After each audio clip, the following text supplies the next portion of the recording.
de 10 ans, nous avons de bonnes raisons de penser qu'il a été maintenu en prison à ciel ouvert, sans aucune raison, parce que là, on savait que ses proches avaient besoin de lui et étaient prêts à fournir tout l'électorat qu'il faut. Nous avons même de bonnes raisons de penser. C'est pour ça, Monsieur le Président, au début de mes plaidoiries, je vous ai confié l'inquiétude du président Moussa Dadis Camara. Son inquiétude de voir le politique influer. Nous ne le disons pas parce que c'est acquis. Non. Nous le disons parce que c'est un devoir pour nous. C'est une obligation. Il faut que nous le disions. Parce que si nous ne le faisons pas, quelqu'un d'autre ne le fera pas à notre place. Nous avons de bonnes raisons de penser que des délégations se préparent pour aller en forêt. Et c'est pour aller leur dire, il va être condamné, nous le gracierons. La grâce n'efface pas la condamnation. La grâce rendra le président Dadis incapable un jour de manifester son intérêt à briguer la magistrature suprême. Parce que s'il le voulait aujourd'hui, s'il avait la possibilité aujourd'hui, et je sais que la décision que vous prendrez lui donnera cette possibilité-là, les Guinéens comprendront qu'il reste et demeure populaire et qu'une bonne partie de la Guinée continue de se reconnaître en lui et qu'une bonne partie des Guinéens l'adoubent et continue de penser que si il sortait de cette situation, la porte de la présidence lui serait ouverte. Mais on veut l'en empêcher. C'est pourquoi on envoie maintenant des délégations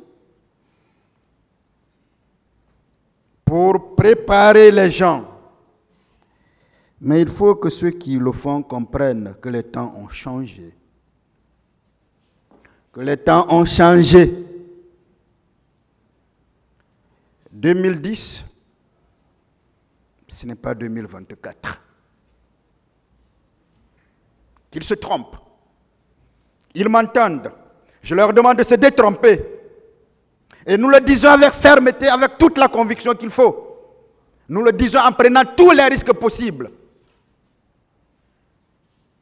Mais nous sommes convaincus que ce que nous disons, c'est cela la vérité. Et cette vérité, nous ne la cacherons pas pour rien au monde. Mais ce que nous regretterons, c'est que l'on se serve de la justice. Parce que sans la justice, croyez-moi, ma vie est rien. Mes mains ne me permettent même pas de prendre un coupe-coupe. Sans la justice, je ne sais pas ce que je peux faire. Et c'est pour ça que je ne permettrai pas que cette justice-là soit compromise. C'est pour ça que je me battrai contre vent et marée pour que cette justice-là ne soit compromise. C'est pour ça, Monsieur le Président, je vais vous dire que votre tâche sera très difficile.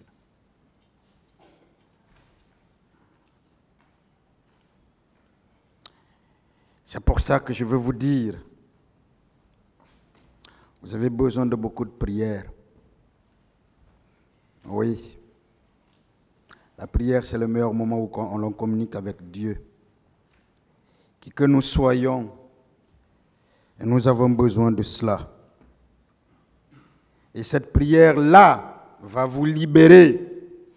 Cette prière-là, Monsieur le juge président, Messieurs les juges assesseurs, va vous libérer. Vous en avez besoin.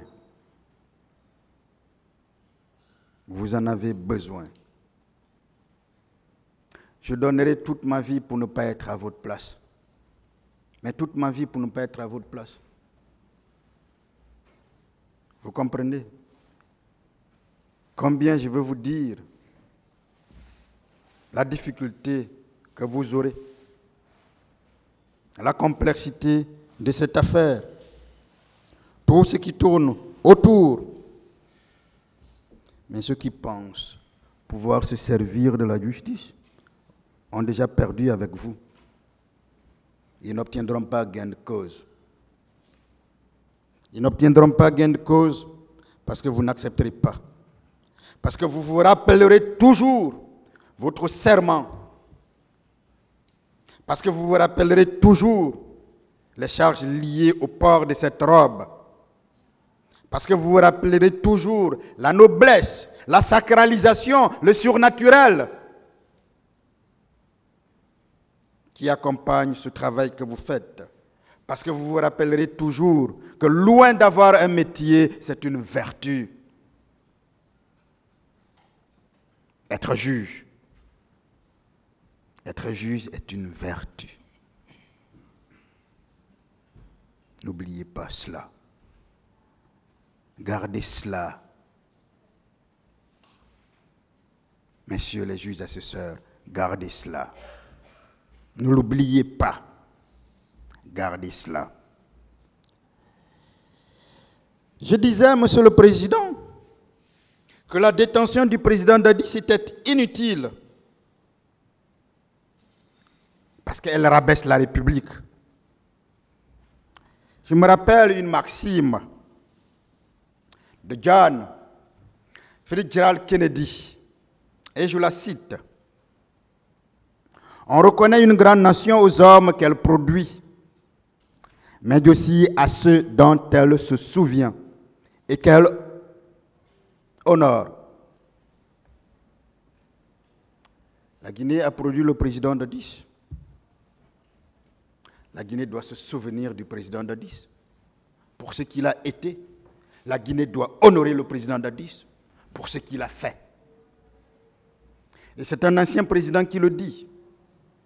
Et ce qu'il a dit produit aujourd'hui des effets aux États-Unis. C'est pour ça que le président Dadis doit être honoré. Monsieur le juge président, messieurs les juges assesseurs, l'ancien président américain Donald Trump, malgré ses déboires avec la justice, est toujours respecté. Il n'a jamais été humilié publiquement. Je ne parle pas du jeu politique. C'est le jeu du ping-pong. C'est normal. Il le fait, on peut bien le faire pour lui. Je parle de l'Américain moyen. Je parle des juges américains, y compris au prix de toutes les violations flagrantes que lui, il peut le faire. Rappelez-vous que tout dernièrement, il a été rappelé par un juge qui lui a dit « Si vous continuez à faire vos déclarations, je risque de vous priver de vos libertés. » Mais il continue. Mais ce que je veux vous dire spécifiquement, aux États-Unis, Monsieur le Président, tout inculpé est menotté. Tout inculpé traverse un parloir où ces photos sont prises. Le président Donald Trump, l'ancien président, a été inculpé, mais il n'a jamais été menotté. Il n'a jamais traversé un parloir.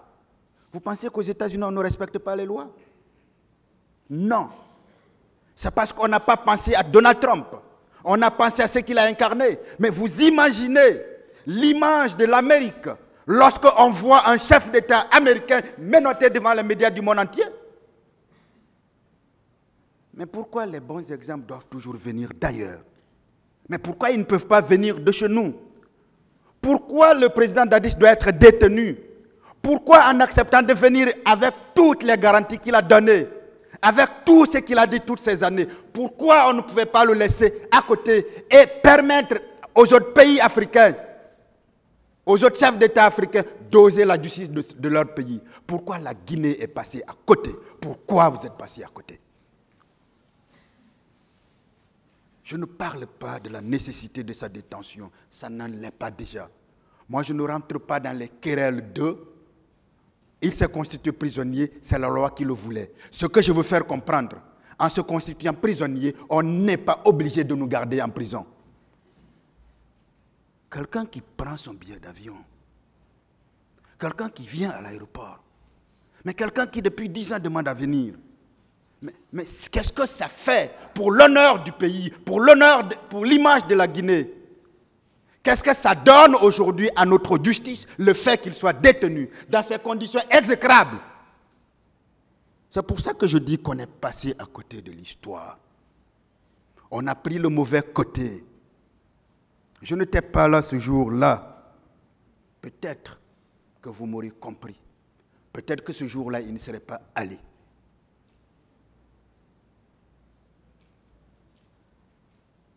Parce que quand vous serez seul, je vous demande de penser à ce que je viens de vous dire.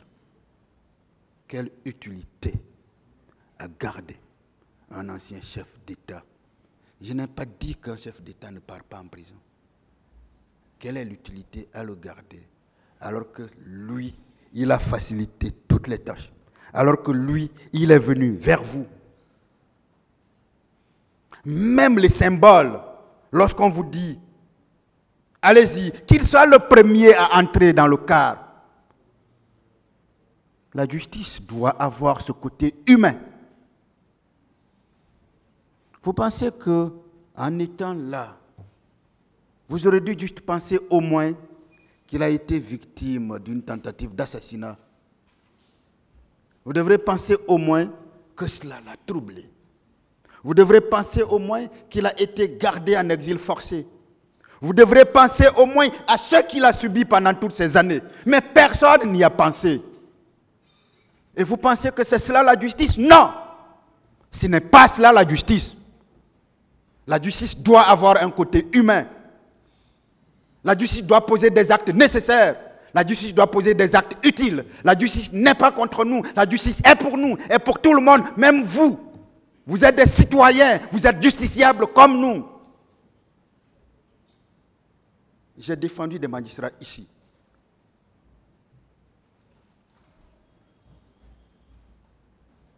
Un procureur militaire est à l'audience. Nous ne devons jamais perdre cela de vue. Voilà pourquoi je dis, il me faut défendre l'honneur de ce prisonnier.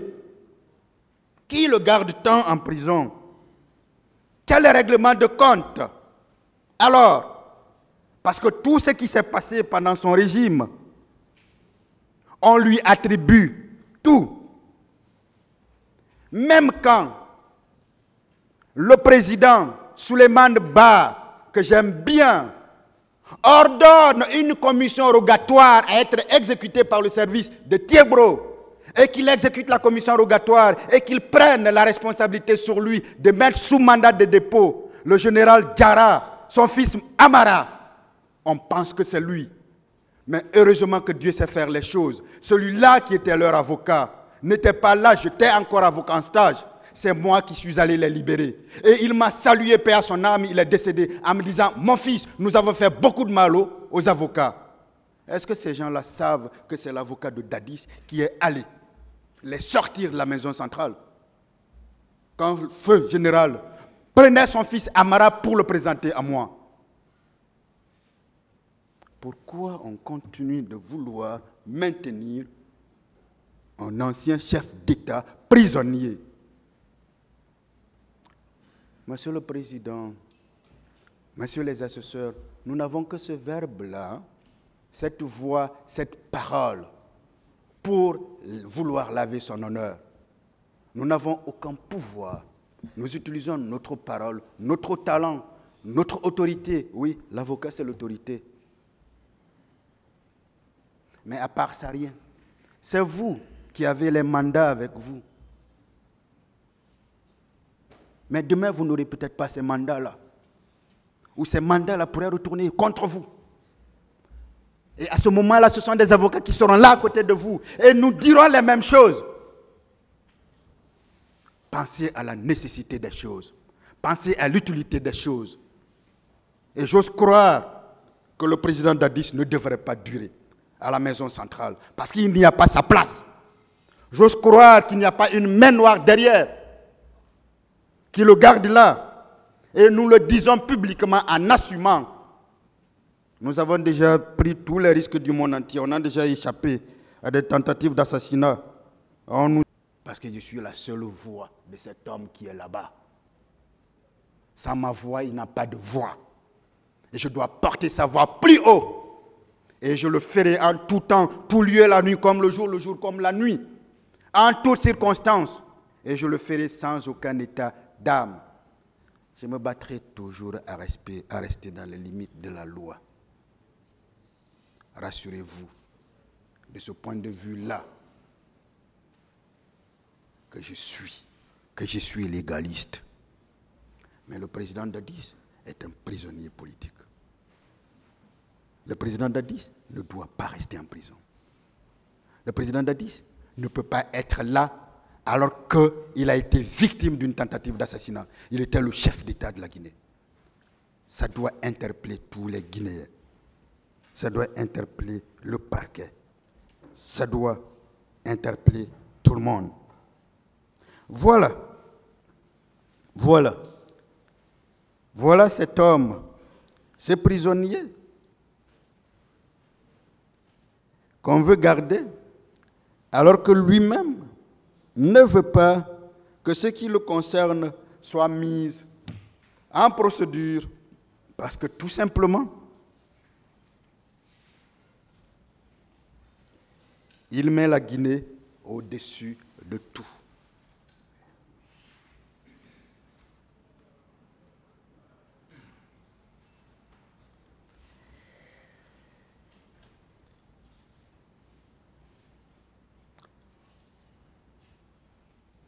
Monsieur le juge président,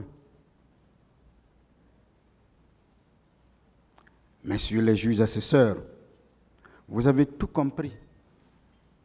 J'ai pris une journée pour parler de l'homme. Il le fallait, parce qu'on a totalement ignoré qui était cet homme-là. Et ma journée d'aujourd'hui est uniquement consacrée à son moi. Le moi, il est haïssable, hein? On le dira. Mais vous comprendrez que je ne suis même pas encore entré dans le vif des points de droit qui doivent être soulevés. Et cela, ce sera pour prochainement. Ce sera pour la date que vous fixerez. Oui, le président Moussa Dadis Camara est un homme ordinaire au destin singulier. Oui, le président Moussa Dadis Camara est un militaire de l'armée guinéenne au destin atypique. Oui, le président Moussa Dadis Camara est un ancien chef d'État incompris. Oui, le président Moussa Dadis Camara est un témoin dont le statut pénal a changé pour des raisons politiques. Oui, le président Moussa Dadis Camara a été inculpé pour des raisons autres que judiciaires. Oui, le président Moussa Dadis Camara est une victime des événements du 28 septembre, alors qu'il se trouve dans le box des accusés. Oui, le président Moussa Dadis Camara est un miraculé. Oui, le président Moussa Dadis Camara a été forcé à l'exil.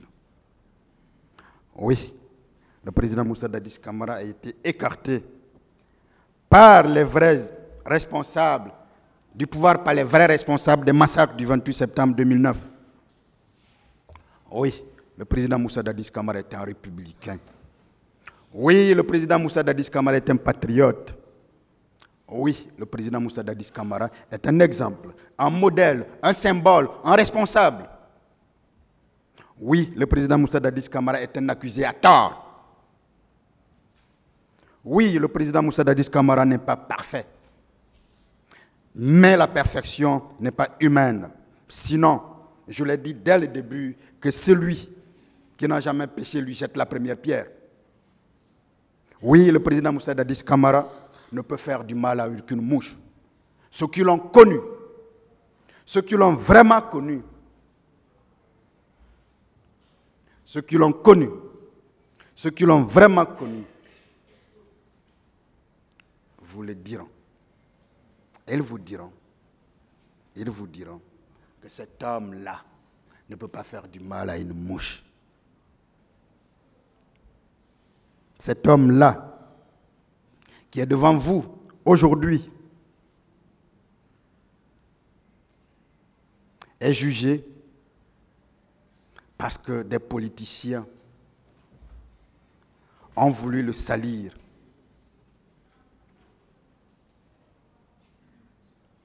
Parce que des frustrés ont voulu le salir. Parce que des déchus ont voulu le salir. Parce que des personnes ont pensé qu'en se servant de lui, elles obtiendraient tout. Ce qui n'a jamais été le cas.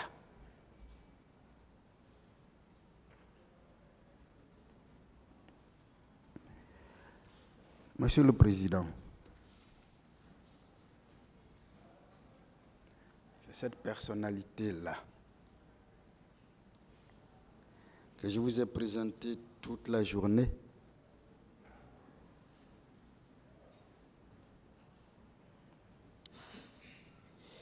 qui est renvoyée devant vous.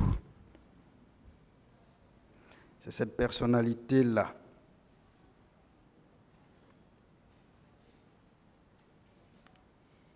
pour qui je suis debout depuis ce matin, alors même que je ne me sens pas en forme. Monsieur le Président, je souhaite que vous acceptiez que je m'arrête là pour aujourd'hui. Je ne me sens pas bien. Depuis le matin, je l'avais déjà annoncé. Et je commencerai par un autre chapitre, puisqu'il est déjà presque l'heure, mais je ne me sens pas bien. Et je ne peux pas continuer dans cet état. C'est une demande que je vous fais. Il est déjà 17 heures, mais je ne suis pas bien. Vous pouvez rejoindre le box. Merci.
Bon, il se peut que la semaine prochaine soit la fête de Tabaski.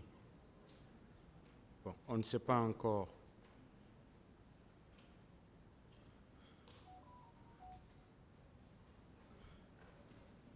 Alors, on va renvoyer cette affaire au mardi. Parce que si la fête tombe sur un dimanche, le lendemain est férié, c'est vice-versa. Décoiffez-vous dans le box, s'il vous plaît. Donc,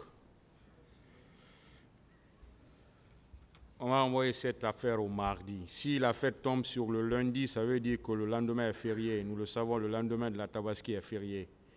Donc ça sera un renvoi automatique pour le mercredi. Je dis bien, si on renvoie au mardi et que la fête tombe sur le lundi, le lendemain sera férié, c'est-à-dire le mardi sera férié et le renvoi sera automatique pour le mercredi. Alors, parce qu'on ne sera pas là pour le décider.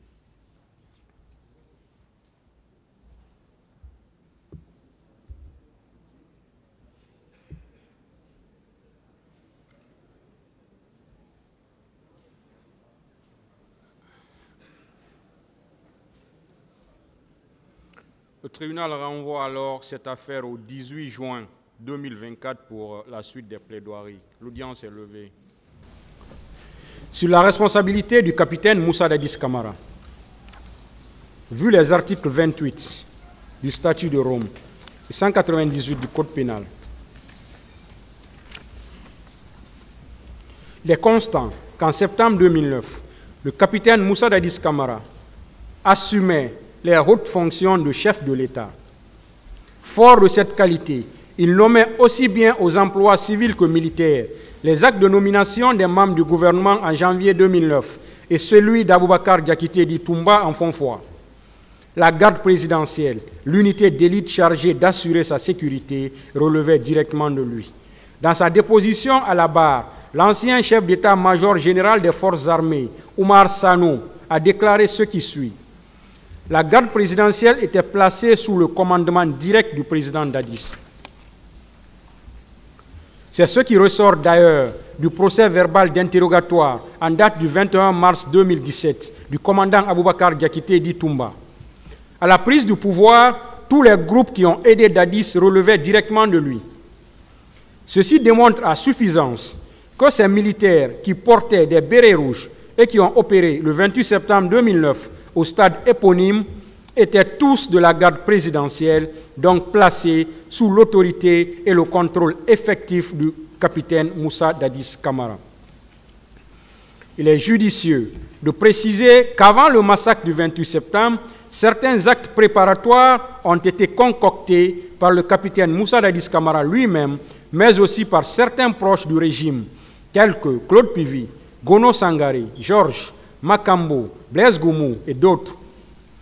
Ces actes préparatoires sont entre autres la mobilisation des féticheurs par Gono Sangaré, l'encadrement par Claude Pivi de 400 jeunes dans l'enceinte de la présidence et l'infiltration des recrues de Kaléa parmi les manifestants par Georges.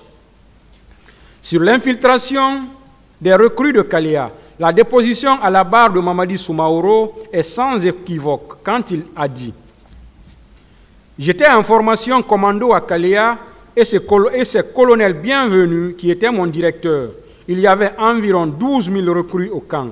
À l'approche des événements du 28 septembre 2009, plus précisément le 24 septembre, le sergent Bamba est venu lire la liste de ceux qui doivent aller en mission. Mais nous autres, on se demandait de quelle mission s'agissait. Ces commandos sont partis. Même Bienvenu Lama avait disparu. Quelques jours après, lorsqu'ils sont revenus, un d'entre eux avait une moto et de l'argent. D'autres étaient grièvement blessés. C'est le nommé Moriba qui m'a dit qu'il y a eu des dégâts à Conakry. Je précise que les colonels Blaise Goumou, Jean-Louis, Bamba et Gono Sangaré étaient fréquemment à Kaléa. Il faut noter que c'est Jacques Mahomi qui a dirigé l'équipe qui est partie au stade qui était composée de 300 à 350 hommes. Quand Bamba lisait, colonel Bienvenu Lama était présent et tous ces gens-là venaient essentiellement de deux compagnies.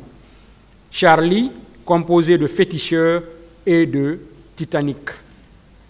J'ai vu certains sortir du camp Kaléa armés de fusils AK-47 et habillés en tenue de couleur kaki. En plus, il ne pouvait ignorer la tenue de cette manifestation car résultant de ses propres déclarations à la barre relatives aux informations qu'il a reçues de son chargé d'opération, Feu Joseph Makambo Loi, la veille et le 28 septembre 2009, devait permettre au capitaine Moussa Dadis Camara, sans nul doute, d'empêcher sa répression. Dans le même ordre, afin de mettre en exécution ces actes préparatoires, le 28 septembre 2009, la garde présidentielle s'est rendue au stade sur ordre du capitaine Moussa Dadis Camara. Cette thèse est utilisée par la déclaration tenue par Aboubakar Diakité dit Toumba lors de son interview du 5 février 2010 sur les ondes de la RFI en ces termes. Moi, je demande au général Sekouba Konaté de me gracier par rapport aux événements du 28 septembre, parce que ce jour-là, on s'est rendu au stade du 28 septembre et que même eux, ils le savent, c'était sur ordre du président de la République. L'armée, c'est la hiérarchie, et la hiérarchie, c'est les ordres. Pire, si on s'en tient aux déclarations de la même personne tenues à l'audience publique, on s'aperçoit que l'intention du capitaine Moussa Dadis Camara était de réprimer la manifestation. Il a dit ce qui suit.